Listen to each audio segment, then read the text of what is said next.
जब से हमने प्यार तुम्हारा, भूल गए हम तब से संसार हमारा।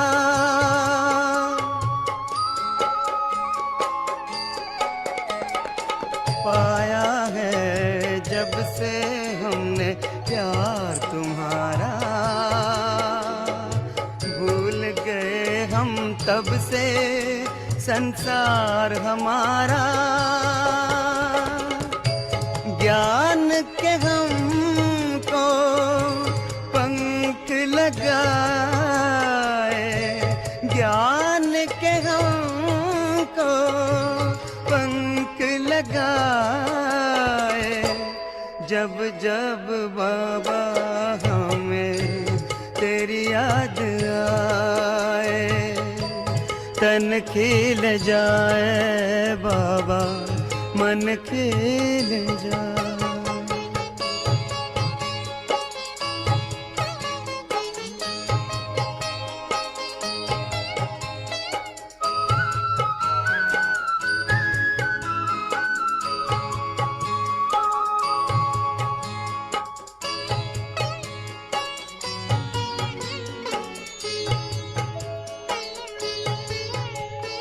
कानों में गूंजे हरदम मुरली तुम्हारी,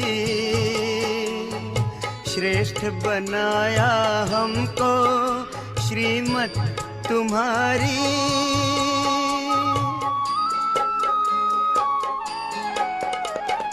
कानों में गूंजे हरदम मुरली तुम्हारी, श्रेष्ठ बनाया हमको श्रीमत तुम्हारी। देख देख बाबा तुमको मन हर्षाए, देख देख बाबा तुमको मन हर्षाए। जब जब बाबा हमें तेरी याद आए, तन खिल जाए बाबा, मन खिल जाए।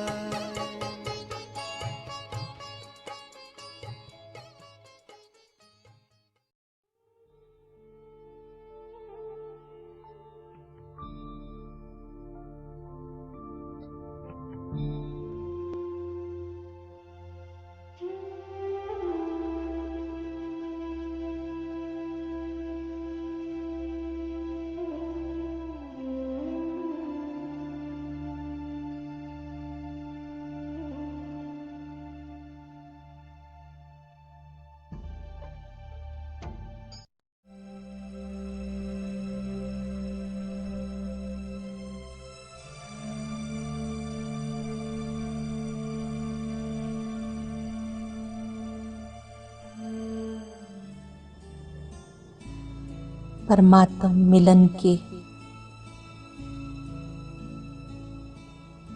इन सुखद क्षणों में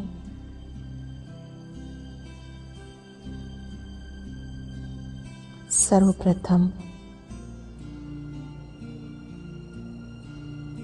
अपने सर्वश्रेष्ठ भाग्य के लिए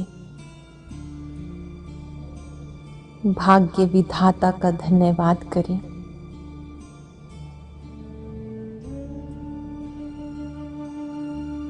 स्वयं भाग्य विधाता ने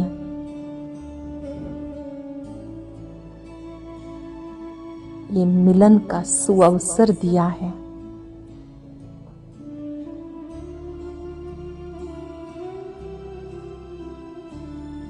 परमात्मा मिलन के इन सुखद क्षणों का भी धन्यवाद।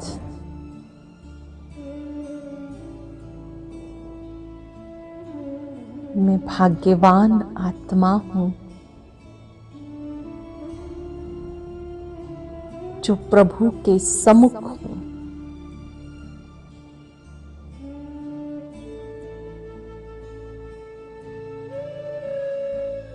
भाग्यवान आत्माएं अपने भाग्य की लकीर को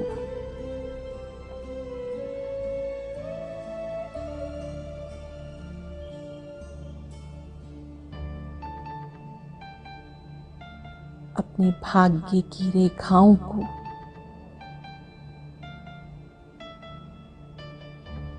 परमात्म स्मृति से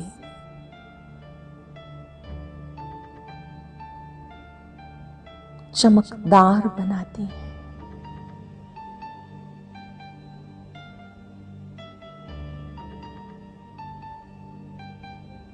वह मेरा श्रेष्ठ भाग्य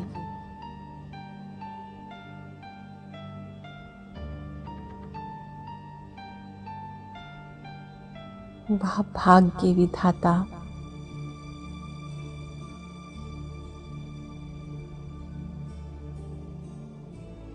जिसके सम्मुख बैठकर मेरे भाग्य का सितारा चमक उठा है।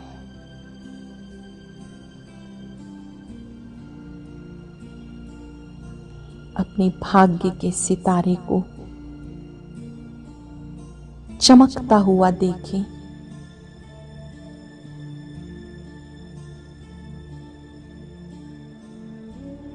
और आनंद का अनुभव करें।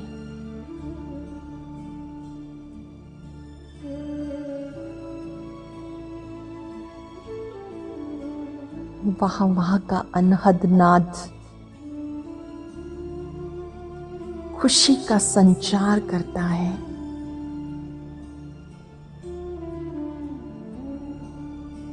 शक्ति का संचार करता है।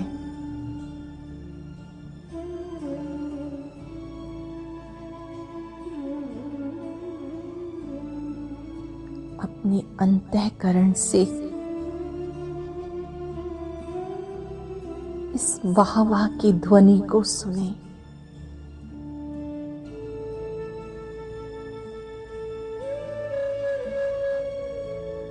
वह भाग्य विधाता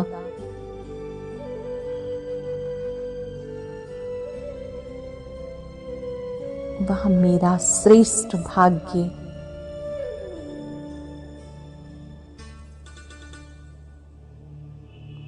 वह श्रेष्ठ संगम युग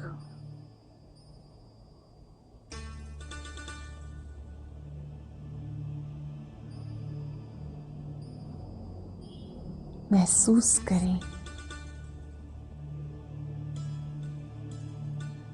वाह वाह के संकल्पों से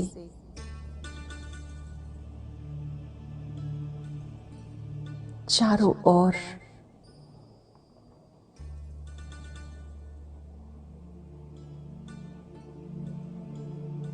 आनंद बढ़ता जा रहा है।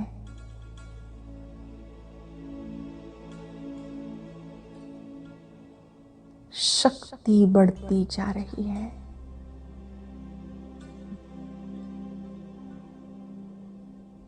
इन सुखद क्षणों में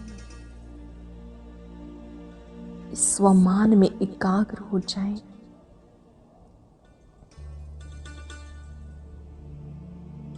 मैं बाबा का सिक्के लद्दा बच्चा हूं।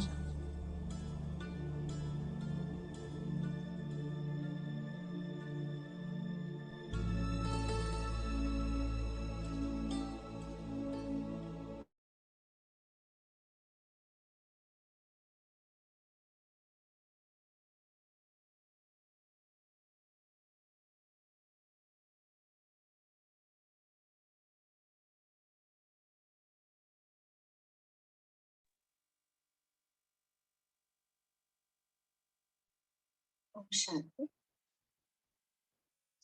आज का मुरली का हेडिंग है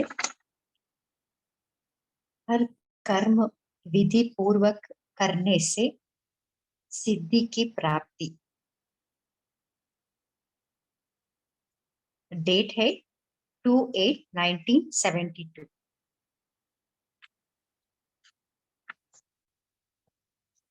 यह पार्ट 2 है। इस मुरली का सार है। बाबा पूछ रहे सर्व सब्जेक्ट में हम कहाँ तक पास है इसकी परख क्या है।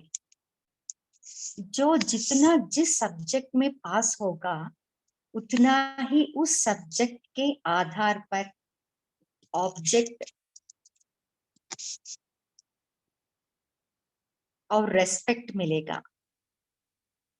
तो उसका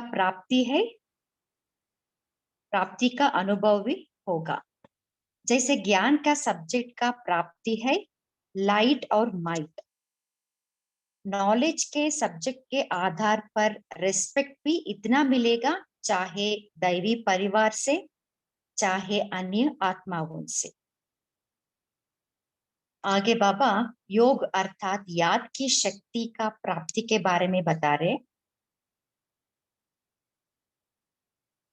जो भी संकल्प करेंगे वह समर्थ होगा, और जो भी कोई समस्या आने वाली होगी उनका पहले से ही योग की शक्ति से अनुभव होगा कि यह होने वाला है। तो पहले से ही मालूम होने कारण कभी भी हार नहीं खावेंगे। ऐसा ही योग की शक्ति द्वारा अपने पिछले संस्कारों का बीज खत्म होता है। ये है योग की शक्ति का प्राप्ति है। आगे बाबा कह रहे हर सब्जेक्ट की ऑब्जेक्ट को चेक करना है, और ऑब्जेक्ट को चेक करने का साधन है रेस्पेक्ट। नॉलेज को रिस्पेक्ट देना अर्थात नॉलेजफुल को रिस्पेक्ट देना। हर संकल्प में ऑब्जेक्ट और रिस्पेक्ट दोनों की प्राप्ति का अनुभव करते हैं तो परफेक्ट कहेंगे। परफेक्ट अर्थात कोई भी इफेक्ट से दूर परफेक्ट, इफेक्ट से परे है तो परफेक्ट। चाहे शरीर का, चाहे संकल्पों का, चाहे कोई भी संपर्क में आने से किसके भी वाइब्रेशन व वायुमंडल सभी प्रकार के इफेक्ट से परे हो जाएंगे। सब्जेक्ट में पास अर्थात परफेक्ट। आगे बाबा कह रहे सारे कार्य का आधार विशेष आत्माओं के ऊपर है, तो चलते चलते ठंडाई हो जाते हैं। सो बाबा पूछ रहे चलते चलते शीतलता क्यों आती है।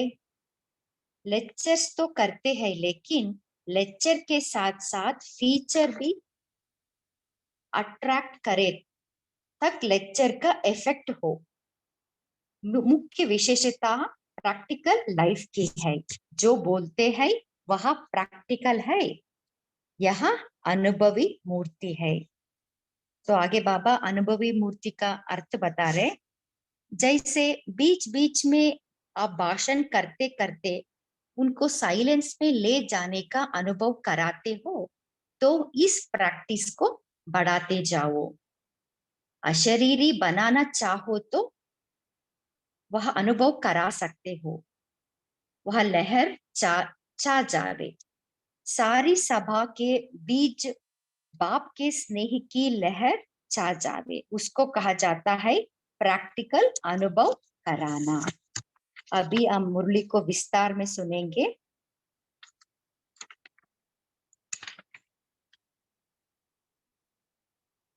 सर्व सब्जेक्ट्स में हम कहाँ तक पास है इसकी परख क्या है। जो जितना जिस सब्जेक्ट में पास होगा उतना ही उस सब्जेक्ट के आधार पर ऑब्जेक्ट और रिस्पेक्ट मिलेगा। एक तो प्राप्ति का अनुभव होगा। जैसे ज्ञान के सब्जेक्ट है तो उससे जो ऑब्जेक्ट प्राप्त होती है लाइट और माइट। सो ज्ञान का सब्जेक्ट का प्राप्ति है लाइट और माइट। वह प्राप्ति का अनुभव करेंगे। उस नॉलेज के सब्जेक्ट के आधार पर रिस्पेक्ट भी इतना मिलेगा, चाहे दैवी परिवार से चाहे अन्य आत्माओं से। सो ज्ञान के सब्जेक्ट से प्राप्ति है लाइट और माइट, उसके लिए रिस्पेक्ट है हमें दैवी परिवार से, और चाहे अन्य आत्माओं से भी हमें रिस्पेक्ट मिलेगा। जैसे देखो आजकल के महात्मा ये है, उन्हों को इतना रिस्पेक्ट क्या क्यों मिलता है, क्योंकि जो साधना की है जो भी सब्जेक्ट अध्ययन करते हैं उनकी ऑब्जेक्ट रिस्पेक्ट उनको मिलती है, प्रकृति दासी होती है। बात सुनाइए। वैसे योग का भी सब्जेक्ट है, उनसे क्या ऑब्जेक्ट होनी चाहिए? सो योग का ऑब्जेक्ट क्या है? योग अर्थात याद की शक्ति द्वारा ऑब्जेक्ट प्राप्त होनी चाहिए। वह जो भी संकल्प करेंगे वह समर्थ होगा, और जो भी कोई समस्या आने वाली होगी उनका पहले से ही योग की शक्ति से अनुभव होगा कि यह होने वाला है, तो पहले से ही मालूम होने कारण कभी भी हार नहीं खावेंगे। ऐसे ही योग की शक्ति द्वारा अपने पिछले संस्कारों का बीज खत्म होता है। ये है योग की शक्ति का प्राप्ति। कोई भी संस्कार अपने पुरुषार्थ में विघ्न नहीं बनेगा। जिसको नेचर कहते हो वह भी विघ्न रूप नहीं बनेंगे पुरुषार्थ में। सो बाबा कह रहे जो भी हमारा नेचर है ना, वो हमें पुरुषार्थ में विघ्न नहीं बनेगा। तो जिस सब्जेक्ट की जो ऑब्जेक्ट है वह अनुभव होनी चाहिए। सो अभी बाबा ने जो जो सब्जेक्ट, ज्ञान का सब्जेक्ट का ऑब्जेक्ट बताइए, नेक्स्ट बाबा योग का सब्जेक्ट का ऑब्जेक्ट भी बता रहे। सो इस जो जिस सब्जेक्ट की जो ऑब्जेक्ट है वह हमें अनुभव होनी चाहिए। ऑब्जेक्ट है तो इसका परिणाम रिस्पेक्ट जरूर मिलेगा।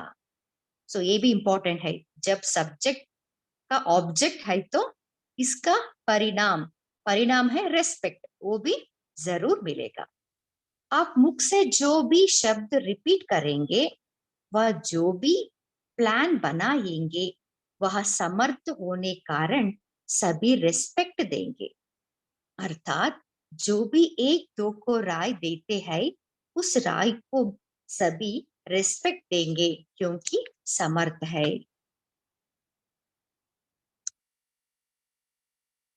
इस प्रकार हर सब्जेक्ट का देख। अभी बाबा ने ज्ञान ज्ञान से कैसे रेस्पेक्ट मिलता है इसके बारे में बताए ना। तो जो भी हम प्लान बनाते हैं या जो भी हम शब्द रिपीट करते हैं ना, वो समर्थ होने के कारण हमें रेस्पेक्ट मिलता है। इस प्रकार हर सब्जेक्ट का देखो। दिव्य गुणों की व सर्विस की सब्जेक्ट है तो उसकी प्राप्ति यह है, जो नजदीक संपर्क में और संबंध में आना चाहिए। नजदीक संबंध संपर्क में आने से ऑटोमेटिकली रिस्पेक्ट जरूर मिलेगा। ये है सर्विस का सब्जेक्ट। सो जो भी संबंध संपर्क के आते हैं ना, नजदीक आते हैं, उनसे रिस्पेक्ट जरूर मिलेगा। ऐसे हर सब्जेक्ट की ऑब्जेक्ट को चेक करो, और ऑब्जेक्ट को चेक करने का साधन है रेस्पेक्ट। सो बाबा कह रहे हैं हर सब्जेक्ट, ज्ञान हो, योग हो, सर्विस हो, गुण हो, सो हर सब्जेक्ट का हम ऑब्जेक्ट को अपने आप में हम चेक करना है। सो ऑब्जेक्ट को चेक करने का साधन है रेस्पेक्ट। अगर मैं नॉलेजफुल हूं तो जिसको भी नॉलेज देती हूँ वह उस नॉलेज को इतना रिस्पेक्ट देते हैं। सो बाबा कह रहे अभी हम अपने आप से पूछना है, हम जिसको भी नॉलेज देते हैं ना, वो उस नॉलेज को इतना ही रिस्पेक्ट देते हैं। नॉलेज को रिस्पेक्ट देना अर्थात नॉलेजफुल को रिस्पेक्ट देना, ये इंपॉर्टेंट लाइन है। नॉलेज को रिस्पेक्ट देना अर्थात नॉलेजफुल को रिस्पेक्ट देना है। अगर नॉलेज की सब्जेक्ट में ऑब्जेक्ट है तो और भी किससे किसके संकल्प को परिवर्तन में ला समर्थ बना सकते हैं। सो बाबा कह रहे इस नॉलेज के सब्जेक्ट में ऑब्जेक्ट है तो किसी का संकल्प में हम परिवर्तन कर सकते हैं, समर्थ बना सकते हैं, तो जरूर रेस्पेक्ट देंगे। सो जब हम उन संकल्पों को परिवर्तन करेंगे, समर्थ बनाएंगे, तो ऑटोमेटिकली हमें रेस्पेक्ट मिलेगा। तो इस रीति हर सब्जेक्ट में चेकिंग करनी है। हर संकल्प में ऑब्जेक्ट और रेस्पेक्ट दोनों की प्राप्ति का अनुभव करते हैं तो परफेक्ट कहेंगे। सो ये भी इंपॉर्टेंट लाइन है। सो बाबा कह रहे हर संकल्प में ऑब्जेक्ट और रेस्पेक्ट, ऑब्जेक्ट माना प्राप्ति, बाबा ने कहा ना ज्ञान की प्राप्ति है लाइट और माइट, योग का प्राप्ति है हर संकल्प समर्थ होगा, है ना। सो जब हर संकल्प में वो ऑब्जेक्ट वो प्राप्ति है और रेस्पेक्ट दोनों की प्राप्ति का अनुभव करते हैं तो परफेक्ट कहेंगे। परफेक्ट अर्थात कोई भी इफेक्ट से दूर, परफेक्ट इफेक्ट से परे है तो परफेक्ट, इफेक्ट माना प्रभाव, इफेक्ट से परे है तो परफेक्ट। चाहे शरीर का, चाहे संकल्पों का, चाहे कोई भी संपर्क में आने से किसके भी वाइब्रेशन व वायुमंडल सभी प्रकार के इफेक्ट से परे हो जाएंगे। इंपॉर्टेंट लाइन है। सो परफेक्ट का अर्थ है चाहे शरीर का, चाहे संकल्पों का, कोई भी संपर्क में आने से किसके भी वाइब्रेशन व वायुमंडल, सो सभी प्रकार के इफेक्ट से परे, उनको परफेक्ट कहेंगे। तो समझो सब्जेक्ट में पास अर्थात परफेक्ट है, बाबा पूछ रहे, तो सब्जेक्ट में पास है तो उसको परफेक्ट कहेंगे। ऐसा बन रहे हो ना, लक्ष्य तो यही है ना। अब अपनी चेकिंग ज्यादा होनी चाहिए। जैसे दूसरों को कहते हो कि समय के साथ स्वयं को भी परिवर्तन में लाओ, वैसे ही सदैव अपने को भी यह स्मृति में रहे कि समय के साथ साथ स्वयं को भी परिवर्तन लाना है। सो ये भी इंपॉर्टेंट लाइन है। बाबा कह रहे सदा हम यही स्मृति रहे कि समय के साथ साथ स्वयं को भी परिवर्तन लाना है। अपने को परिवर्तन में लाते लाते सृष्टि परिवर्तन हो जाएगी। सो अपने को परिवर्तन में लाते लाते सृष्टि परिवर्तन हो जाएगी। अपने परिवर्तन के आधार से सृष्टि में परिवर्तन लाने का कार्य कर सकेंगे। सो सृष्टि में परिवर्तन करने के लिए पहले अपने आप को परिवर्तन करना है। यही श्रेष्ठता है जो दूसरे लोगों में नहीं है। वह सिर्फ दूसरों को परिवर्तन करने के यत्न में है। सो बाबा कह रहे जो दूसरे है ना, वो दूसरों को परिवर्तन करने में ही यत्न में है। यहाँ स्वयं के आधार से सृष्टि को परिवर्तन करते हो। सो बाबा कह रहे सो जितना हम स्वयं को परिवर्तन करते हैं ना, उस आधार से हम सृष्टि को परिवर्तन कर सकते हैं। तो जो आधार है उसके लिए अपने ऊपर इतना अटेंशन देना है। सदैव यहाँ स्मृति रहे कि हमारे हर संकल्प के पीछे विश्व कल्याण का संबंध है। सो इम्पोर्टेंट लाइन है, सदैव यह स्मृति रहे कि हमारे हर संकल्प के पीछे विश्व कल्याण का संबंध है। जो आधार मूर्त है उनके संकल्प में समर्थी नहीं तो समय के परिवर्तन में भी कमजोरी पड़ जाती है। सो बाबा कह रहे जो आधार मूर्ति है उनके संकल्प में समर्थी नहीं है तो समय के परिवर्तन में भी कमजोरी पड़ जाती है। इस कारण जितना जितना समय समर्थ बनेंगे उतना ही सृष्टि के परिवर्तन का समय समीप ला सकेंगे। ड्रामा अनुसार भले निश्चित है, लेकिन वह भी किस आधार से बना है? बाबा पूछ रहे भले ड्रामा अनुसार परिवर्तन निश्चित है, लेकिन वह भी किस आधार से बना है? आधार तो होगा ना, सो परिवर्तन का आधार भी होगा। तो आधार मूर्त आप हो। तो बाबा कह रहे इस आधार का भी हम आधार मूर्त है। अभी तो आप सभी की नजरों में हो, नॉलेज की है ना।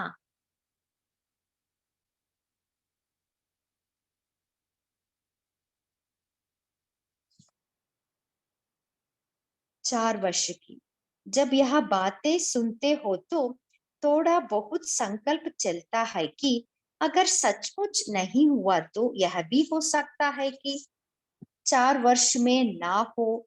यह संकल्प रूप में नहीं चलता है। सामना कर लेंगे वह दूसरी बात है।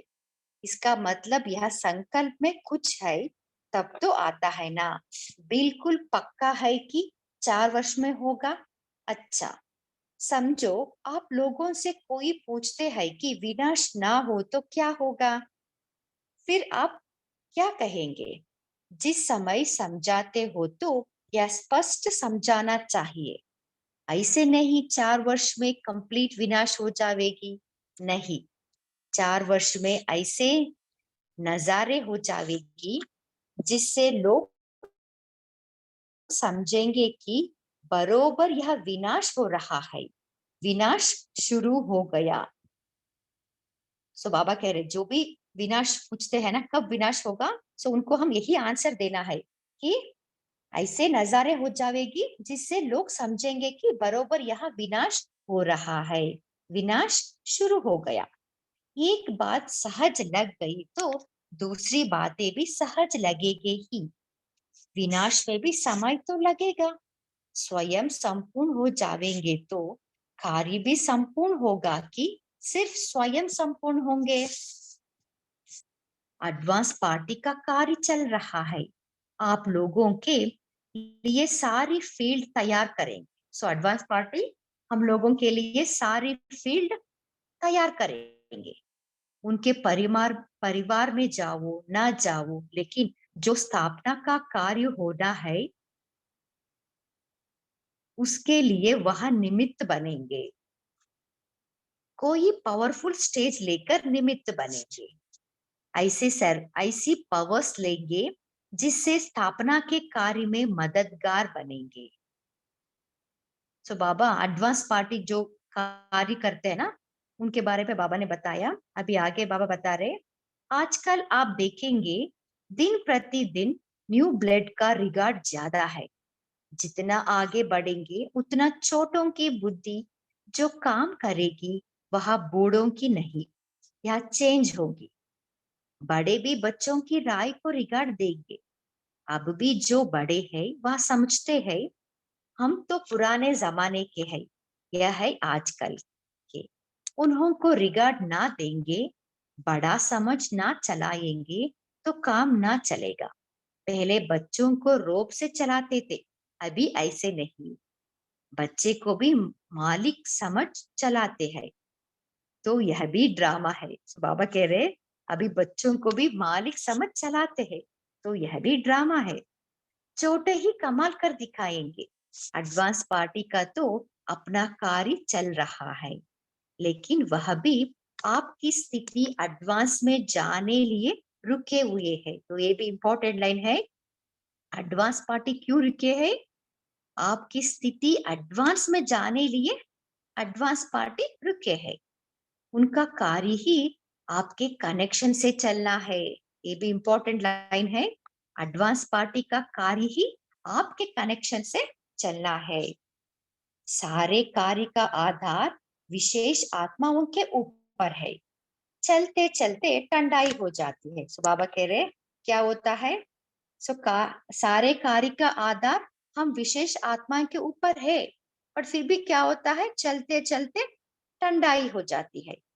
आग लगती है फिर शीतल हो जाती है, लेकिन शीतल तो नहीं होनी चाहिए ना। बाहर का जो रूप होता है मनुष्य तो वह देखते हैं, समझते हैं यह तो चलता आता है, बड़ी बात क्या है।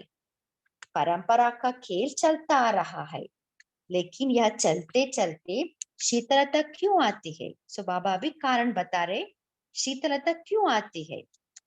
इसका कारण है परसेंटेज बहुत कम है। लेक्चर्स तो करते हैं, लेकिन लेक्चर के साथ साथ फीचर्स भी अट्रैक्ट करे करे तब लेक्चर का इफेक्ट हो। सो इम्पोर्टेंट लाइन है। सो चलते चलते शीतल होने का कारण है लेक्चर तो करते हैं, लेकिन लेक्चर के साथ साथ फीचर्स भी अट्रैक्ट करे तब लेक्चर का इफेक्ट हो। तो अपने को हर सब्जेक्ट में चेक करो। आजकल लेक्चर में आपका कंपटीशन करे तो इसमें कई और भी जीत लेंगे, लेकिन जो प्रैक्टिकल में है उसमें सभी आपसे हार लेंगे। ये भी इंपॉर्टेंट लाइन है, प्रैक्टिकल में वो हमसे हार जाएंगे। मुख्य विशेषता प्रैक्टिकल लाइफ की है। क्यों हारेंगे? क्योंकि विशेषता है प्रैक्टिकल लाइफ की है। प्रैक्टिकल कोई भी बात आप बताओ तो एकदम चुप हो जाएंगे। सो जो बाहर के लोग जो अच्छा लेक्चर्स देते हैं ना, उनको आप जाके प्रैक्टिकल के बारे में पूछे तो वो चुप हो जाएंगे। तो लेक्चर से फिर प्रैक्टिकल का भाव प्रकट हो जाएगा, तब यहाँ लेक्चर देने से न्यारा दिखाई दे। जो शब्द बोलते हो वह नैनों से दिखाई दे। यह जो बोलते हैं वह प्रैक्टिकल है, यह अनुभवी मूर्ति है। इंपॉर्टेंट लाइन है, जो शब्द बोलते हो वह नैनों से दिखाई दे। जो बोलते हैं वह प्रैक्टिकल है, यह अनुभवी मूर्ति है, तब उसका प्रभाव पड़ सकता है। बाकी सुन सुनकर तो सभी थक गए हैं, बहुत सुना है। तो बाबा कह रहे हैं अभी लेक्चर इतना आ गए हैं, वो सुन सुन के सब थक गए हैं। अनेक सुनाने वाले होने के कारण सुनने से सभी थके हुए हैं। कहते हैं सुना तो बहुत है, अब अनुभव कराना चाहते हैं, कोई प्राप्ति कराओ। तो लेक्चर में ऐसी पावर होनी चाहिए जो वह एक एक शब्द अनुभव कराने वाले हो। इंपॉर्टेंट लाइन है, लेक्चर में ऐसी पावर होनी चाहिए जो वह एक एक शब्द अनुभव कराने वाला हो। जैसे आप समझाते हो ना कि अपने को आत्मा समझो ना कि शरीर, तो ये शब्द बोलने में भी इतनी पावर होनी चाहिए जो सुनने वालों को आपके शब्दों की पावर से अनुभव हो। सो ये भी इंपॉर्टेंट लाइन है। बाबा कह रहे जब हम आत्मा अपने आप को आत्मा समझो ऐसे कह रहे हैं ना, उस शब्द में इतनी पावर होनी चाहिए उनको आत्मा का अनुभव हो। एक सेकंड के लिए भी अगर उनको अनुभव हो जाता है तो अनुभव को वहां कब छोड़ नहीं सकते। आकर्षित हुआ आपके पास पहुंचेगा। इंपॉर्टेंट लाइन है, जब उनको अनुभव हो जाएगा ना, वो कभी नहीं छोड़ेंगे, आपके पास आकर्षित होकर आ जाएंगे। जैसे बीच बीच में आप भाषण करते करते उनको साइलेंस में ले जाने का अनुभव कराते हो, तो इस प्रैक्टिस को बढ़ाते जाओ। 1 मिनट साइलेंस में बैठेंगे।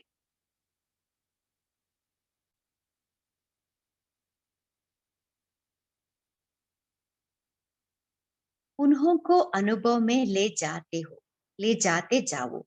इस पुरानी दुनिया से बेहद का वैराग्य दिलाना चाहते हो तो भाषण में जो पॉइंट्स देते हो वह देते हुए वैराग्य वृत्ति के अनुभव में ले आओ।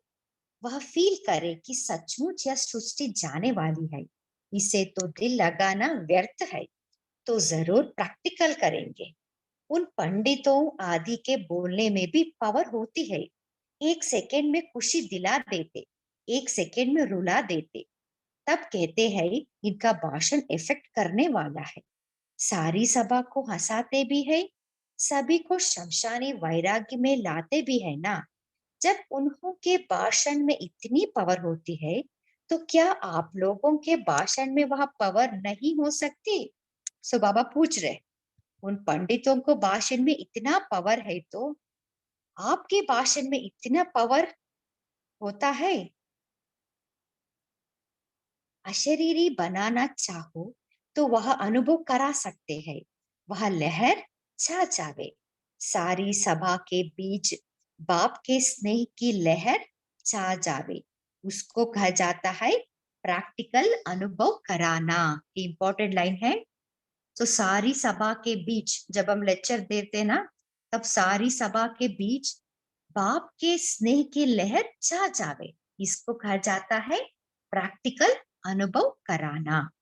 अब ऐसे भाषण होने चाहिए तब कुछ चेंज होगी। वह समझे कि इन्हों के भाषण तो दुनिया से न्यारे है। वह भले भाषण में सभा को हंसा लेते, रुला लेते, लेकिन अशरीरी अशरीरीपन का अनुभव नहीं करा सकते, बाप से स्नेह नहीं पैदा करा सकते। देखिए बाबा कह रहे, वो पंडित जो भाषण देते हैं ना, वो शायद वो हंसा हंसा लेते और रुला भी लेते, लेकिन अशरीरीपन का अनुभव या बाप का स्नेह का अनुभव वो अनुभव नहीं करा सकते। कृष्ण से स्नेह करा सकते, लेकिन बाप से स्नेह का अनुभव नहीं करा सकते। उन्होंने पता नहीं है। क्यों नहीं करा सकते? क्योंकि उनको बाप भी पता नहीं। तो निराला बात होनी चाहिए, समझो। गीता के भगवान पर पॉइंट्स देते हो, लेकिन जब तक उनको बाप क्या चीज है, हम आत्मा है, वह परमात्मा है, जब तक यह अनुभव ना कराओ, तब तक यह बात भी सिद्ध कैसी होगी। सो बाबा कह रहे, सो गीता का भगवान हम कैसे सिद्ध कर सकते? हमें ये प्रूव करनी है हम आत्मा है, भगवान परमात्मा है। जब उनको अनुभव कराते हैं ना, तब गीता का भगवान का सिद्ध हम करा सकते हैं। ऐसा कोई भाषण करने वाला हो जो उन्होंने अनुभव करावे, आत्मा और परमात्मा में रात दिन का फर्क है। सो बाबा कह रहे हम ऐसा भाषण करना है, उनको ऐसा अनुभव करावे जो आत्मा और परमात्मा में रात दिन का फर्क है, ये अनुभव हो। जब अंतर महसूस करेंगे तो गीता का भगवान सिद्ध हो जाएगा। जब आत्मा और परमात्मा का अंतर महसूस करेंगे, तब गीता का भगवान सिद्ध हो जाएगा। सिर्फ पॉइंट से उन्हों की बुद्धि में नहीं बैठेगा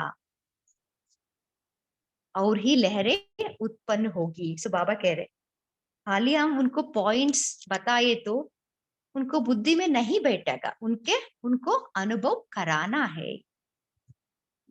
लेकिन अनुभव कराते जाओ तो अनुभव के आगे कोई बात जीत नहीं सकता। ये भी इंपॉर्टेंट लाइन है। जब उनको हम अनुभव कराते हैं ना, उस अनुभव के आगे और कोई पॉइंट वो भी जीत नहीं सकता। भाषण में अब यह तरीका चेंज करे। अच्छा, ओम शांति। अभी अब 1 मिनट बाबा के याद में बैठेंगे।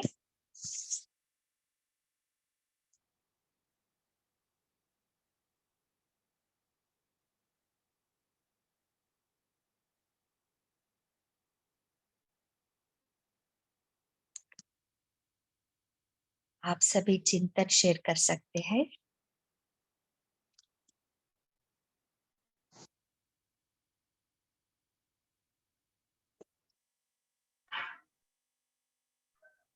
बोलिए स्नेहा सिस्टर।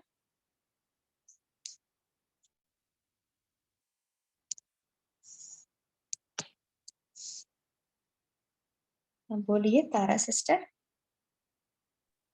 जी, ओम शांति दीदी। तो हमारे 4 सब्जेक्ट होते हैं ना, और हर सब्जेक्ट का अपना ऑब्जेक्ट होता है, और हमें उस ऑब्जेक्ट का अनुभव करना है, क्योंकि इसी के आधार पर हमें रिस्पेक्ट मिलता है और हम परफेक्ट बनते हैं। तो जैसे ज्ञान की सब्जेक्ट में हमारा ऑब्जेक्ट क्या है? लाइट और माइट की शक्ति की प्राप्ति। उसी नॉलेज के आधार से हमें रिस्पेक्ट मिलता है ना, देवी परिवार से या आत्माओं से। और योग की सब्जेक्ट की जो है, उसका परिणाम है कि जो संकल्प हम करें वो समर्थ हो, और और जो कोई समस्या आवे उसे हमें पहले से अनुभव हो, तो हमारी हार ना हो, और पिछले संस्कारों को भी हम खत्म कर सके। तो ये हमारी योग की सब्जेक्ट का ऑब्जेक्ट्स है। और जो हमारी सेवा है, उसकी सब्जेक्ट में औरों के संकल्पों को परिवर्तन करना है, उसे समर्थ बना सके, और आत्माओं को हम समर्थ परिवर्तन करके समर्थ बना सके, तो रिस्पेक्ट मिलेगी। और संबंध संपर्क में भी आने वाली को भी रिस्पेक्ट, यू नो उनसे भी रिस्पेक्ट मिलेगी। ओम शांति। और हमें धारणा का पॉइंट मैं अच्छा से क्लियर नहीं पाई थी, तो मैं नहीं लिखी। ओम शांति।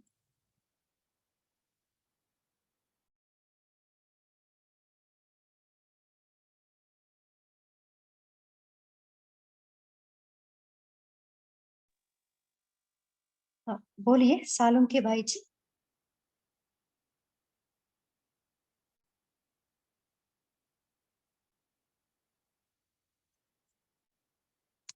बोलिए दीप्ति सिस्टर। जी ओम शांति। आज बाबा ने कहा कि हम सबको बोलते हैं कि आप समय प्रमाण अपने आप को बदलो, अपने आप को चेंज करो, पर हमें ये चेक करना है कि हमारे बदलने पे हम बदलेंगे तो सृष्टि परिवर्तन होगा। तो हमने अपने ऊपर कितनी चेकिंग करनी है कि हम समय के अनुसार बदल रहे हैं, आगे बढ़ रहे हैं कि नहीं बढ़ रहे हैं। तो हमारा हर एक जो संकल्प है वो विश्व कल्याण के संबंध में है। तो वही बाबा ने कहा कि एडवांस पार्टी में भी वो रुके हुए हैं कि हम एडवांस करें तो फिर वो आगे सृष्टि परिवर्तन हो। शायद हाँ जी भाई जी, आप कुछ शेयर करना चाहते हैं? हैंड रेस किया ना।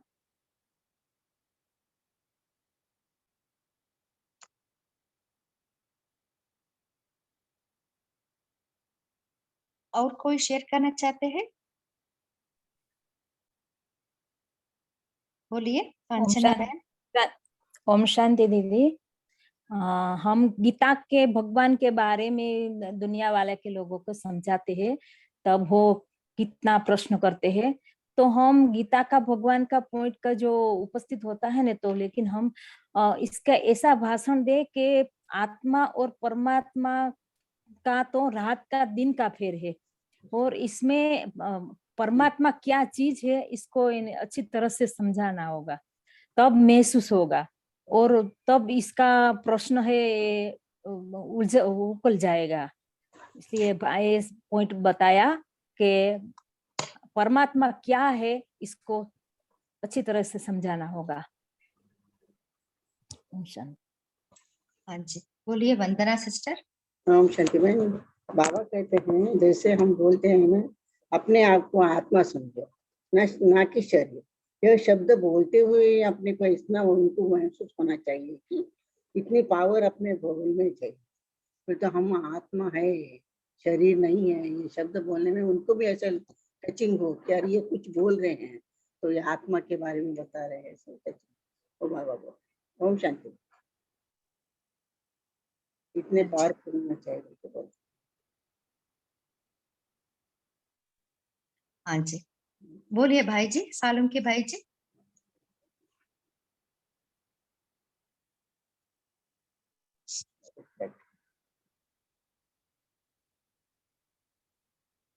और कोई शेयर करना चाहते हैं?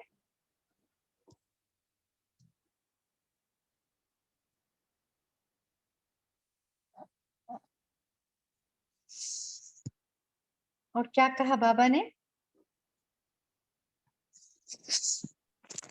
ओम शांति। बाबा ने कहा कि अनुभव के आगे कोई पॉइंट सिद्ध नहीं हो सकता। अनुभव कराना ही सब कुछ है। भाषण तो बहुत दे देते हैं, साधु भी देते हैं, लेकिन आपने अनुभव कराना है। ओम शांति। हाँ जी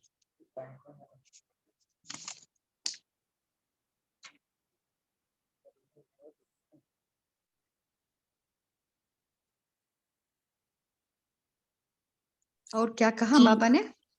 जी, और सभी लोग बोलते हैं, आई मीन सभी लोग नहीं, जिसे बोलते हैं कि ज्ञान सुनकर लोग सुनकर सब थक गए हैं। तो मुझे दीप्ति दीदी ने तो ये शेयर कर दिया है, सॉरी। ओके बोलिए।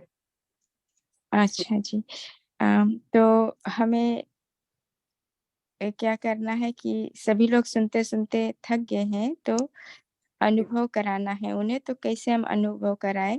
तो बीच बीच में जैसे कि हम, जैसे यहाँ पर आप लोग कराते हो ना हम लोग को, कि बीच बीच में ज्ञान पढ़ते पढ़ते फिर हमको योग करा देते हो, बाबा से बोलते हो चलो परम धाम, या कुछ ऐसे 1 मिनट के साइलेंस कराती हो ना। तो उसी तरह से हमें उन आत्माओं को भी खाली ज्ञान देना ही नहीं है, लेकिन बीच बीच में उनको अनुभव कराते रहो, तो फिर उन में वो महसूस करेंगे ज्ञान को, और बाबा को शक्तियाँ को वे महसूस करे। और लेकिन अगर ये ना वैसा ना करेंगे तो खाली बोलेंगे बहुत अच्छा है, ज्ञान तो आपका बहुत अच्छा है, ऐसे कर कर फिर उसका वो डीप में नहीं लेंगे, तो ऐसा होता है। ओम शांति। हाँ जी, बोलिए नीलम सिस्टर। ओम शांति। आज बाबा ने जैसे आपने क्लियर किया कि नॉलेज, योग और उसका ऑब्जेक्ट जो है फिर आगे रिस्पेक्ट, तो ये हमें प्रैक्टिकल जैसे अभी महसूस होता है कि बाबा का जो ज्ञान है, ज्ञान से कितनी लाइट और माइट हमें मिलती है। और जो भी हमारे लेक्चर्स हैं बहुत ही एट्रैक्टिव होते हैं, और एक प्रैक्टिकल में यदि कोई भी कुछ क्वेश्चन अराइज करता है तो उसमें हम प्रैक्टिकल उसको एक प्रूफ दिखा के उसको क्लियर करते हैं, जो कि जो दूसरे शास्त्रों में महात्मा वगैरह हैं उनसे कुछ ऐसा पूछे तो वो इस तरह उसको क्लियर नहीं करते, उनके पास कोई प्रैक्टिकल साधन नहीं होता कि वो इसको क्लियर कर सके।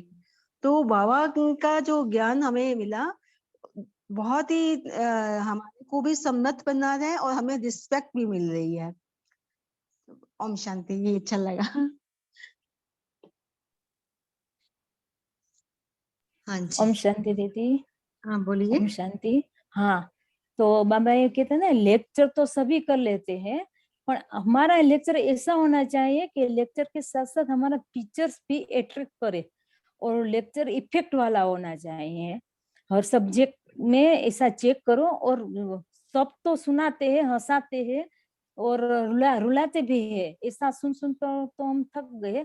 पर ऐसे प्रैक्टिस करो कि बीच अशरीरी भाव का प्रैक्टिस कराओ, ये बीच बीच में असरी बनना चाहे तो ये अनोखा अनुभव कराओ, और बीच में मेडिटेशन भी कराओ, तो कोई अलग हो जाएगा थोड़ा। शांति। हाँ जी, जी दीदी, मेरा एक क्लियर करना चाहती हूँ पॉइंट। एडवांस पार्टी का कार्य चल रहा है, तो इसके ऊपर थोड़ा विस्तार में थोड़ा डिस्कशन कर सकते हैं। हाँ जी। ओम शांति। कोई शेयर करना चाहते हैं एडवांस पार्टी का कार्य के बारे में?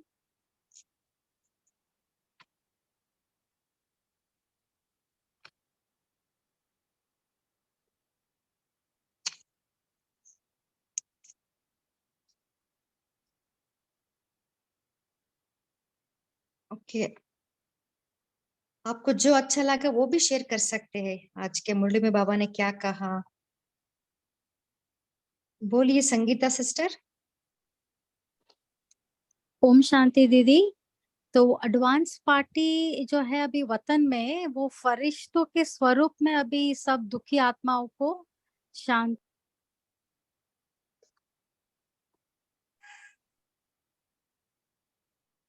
बोलिए संगीता सिस्टर, आपका माइक म्यूट है।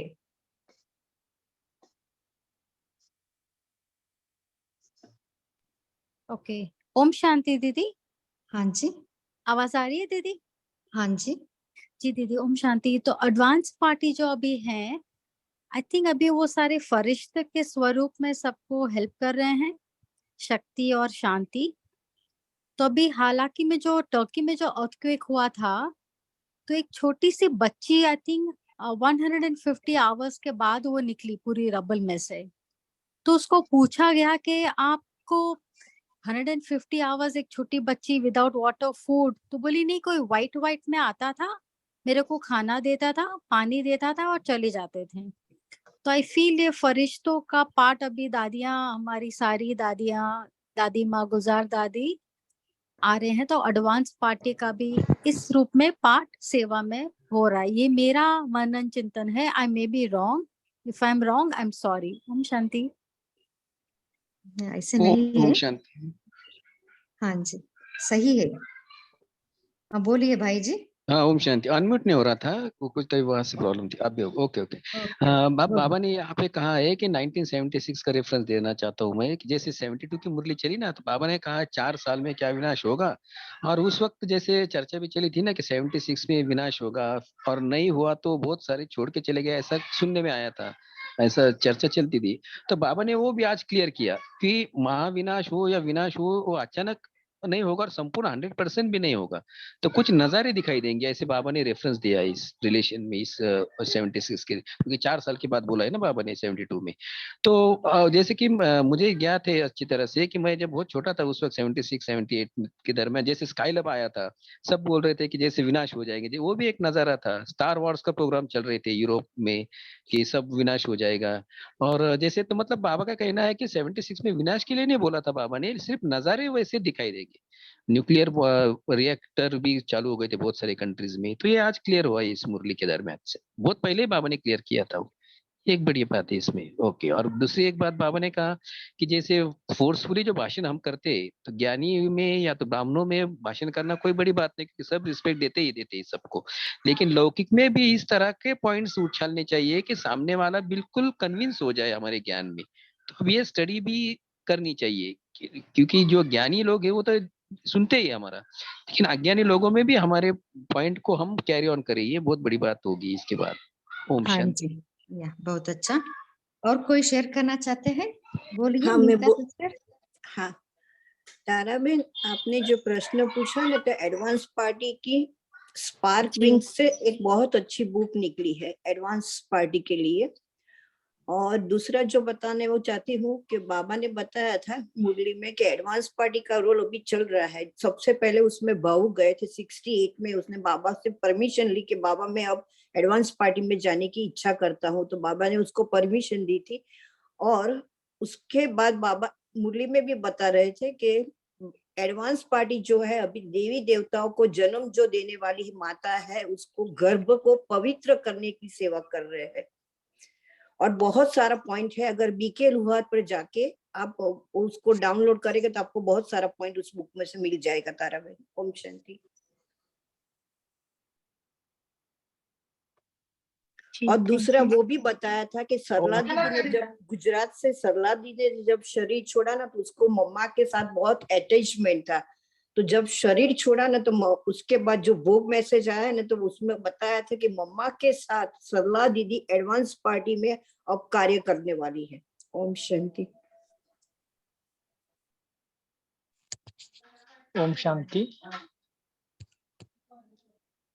तो एडवांस पार्टी का बहुत अलग अलग पार्ट, अलग अलग जगह, अलग अलग देश से बाबा करा रहा है, और दादियों के द्वारा, दीदियों के द्वारा, बड़े भाइयों के द्वारा, है ना, बाबा अपना कार्य करा रहा है। बाबा ने कई बार बोला कि मेरा काम तो तीव्र गति से चल रहा है। और विशेष करके आज आपको एक बताना था कि आज हमारे जो पद्मा दीदी जी है, उन्होंने एक पुस्तक, उन्होंने बुक लिखा है शक्ति स्वरूप, शायद विधि से सिद्धि करके। उन्होंने बहुत अच्छा उन्होंने इसका अनुभव किया है, और मैं समझ सकता हूँ कि उन्होंने काफी मेहनत किया है। और वो अभी जो स्पार्क की भट्टी है अगले बुक, इसमें प्रफुल्ल भाई जी इस बुक का पूरे ग्रुप के साथ, जो पूरे भारत से स्पार्कलर आने वाले हैं, तो उस ग्रुप के साथ वो शेयर करने वाले हैं। लेकिन इसमें जो सबसे ज्यादा मेहनत है वो पद्मा दीदी जी ने किया है, जो हमारे ग्रुप में से है। उन्होंने अव्यक्त मूल्यों का आधार लिया है। पहले उन्होंने बहुत कुछ किया, विधि से सिद्धि कैसे, जो हमने भी सैटरडे के क्लास में देखा होगा ना, कैसे विधि से कैसे सिद्धि प्राप्त करनी है।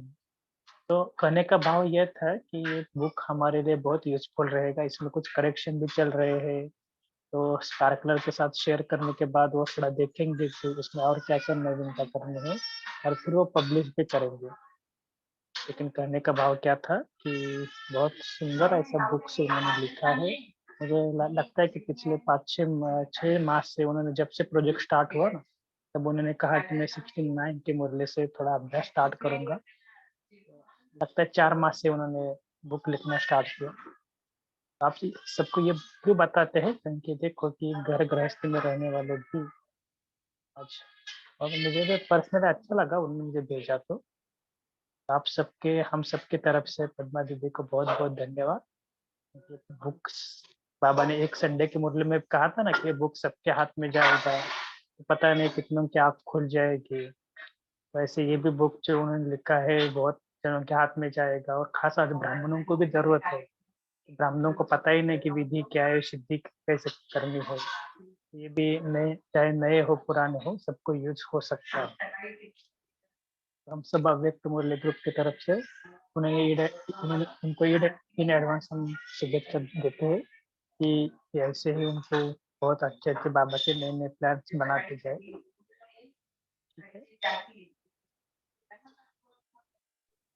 चलो, कल थोड़ा पद्मा दीदी जी आप थोड़ा बुक के बारे में बताना कि क्या आपने किया है, क्योंकि कल हमारा बफर डे है ना, हो सकता है तो कल थोड़ा एक्सप्लेन करना ताकि बाकी भाई बहन भी अपना अपना राय शेयर कर।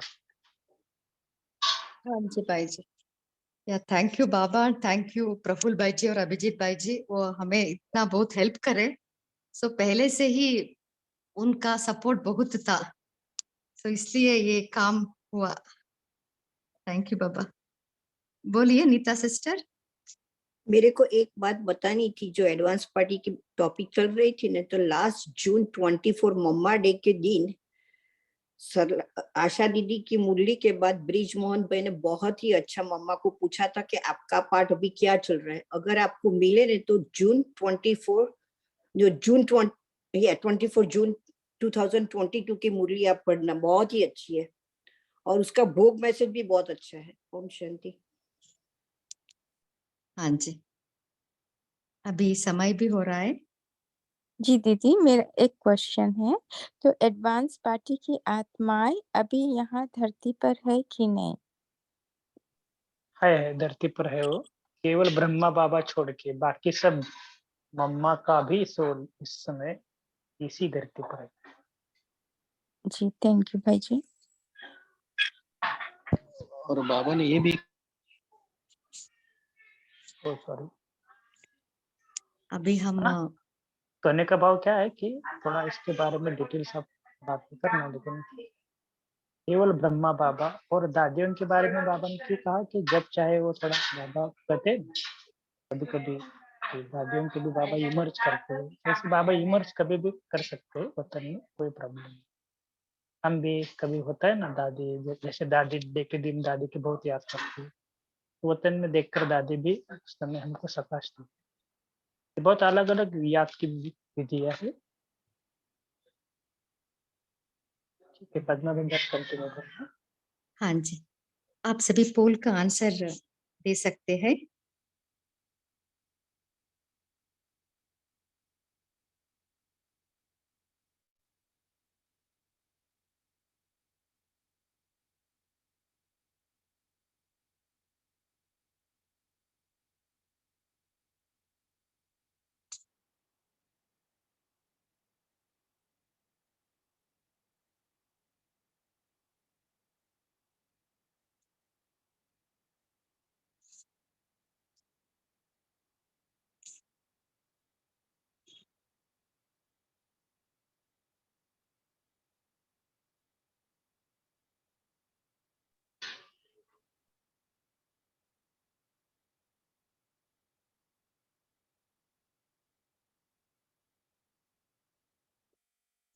ओम शांति। अभी हम होमवर्क की तरफ जाएंगे। आज हम यही होमवर्क लेंगे जी। बाबा ने जो जो हर सब्जेक्ट के लिए बाबा ने ऑब्जेक्ट भी बाबा ने कहा, और उनसे जो हमें रेस्पेक्ट मिलता है उसके बारे में बाबा ने कहा ना। सो जब ऑब्जेक्ट और रेस्पेक्ट दोनों की प्राप्ति का अनुभव करते हैं तब हम परफेक्ट बन सकते हैं। तो इसके लिए हम चाहे शरीर का, चाहे संकल्पों का, चाहे कोई भी संपर्क में आने से किसके भी वाइब्रेशन व वायुमंडल, उस सभी प्रकार के इफेक्ट से हम परे हो जाएंगे। सो इसका ही हम होमवर्क लेंगे, इसका ही हम प्रैक्टिस करेंगे, सो किसी का भी इफेक्ट ना हो। अभी हम बाबा के याद में बैठेंगे।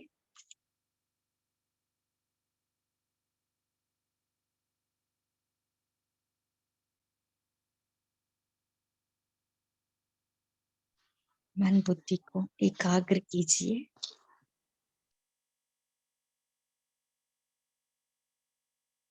मैं आत्मा अविनाशी ज्योति इस भ्रुकुटी के बीच चमक रही हूँ। मैं मास्टर ज्ञान सागर हूँ। नॉलेजफुल हूँ।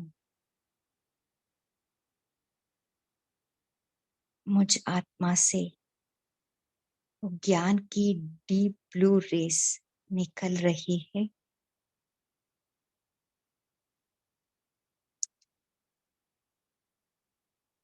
ज्ञान की जो प्राप्ति है, लाइट और माइट, उसका मैं अनुभव कर रही हूँ।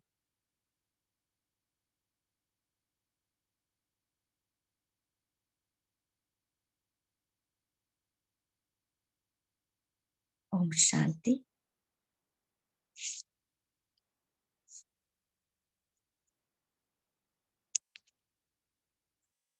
ओम शांति।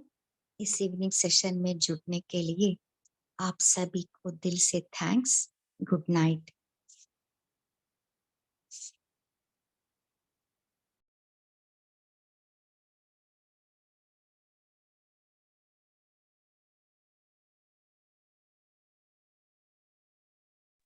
ओम शांति दीदी।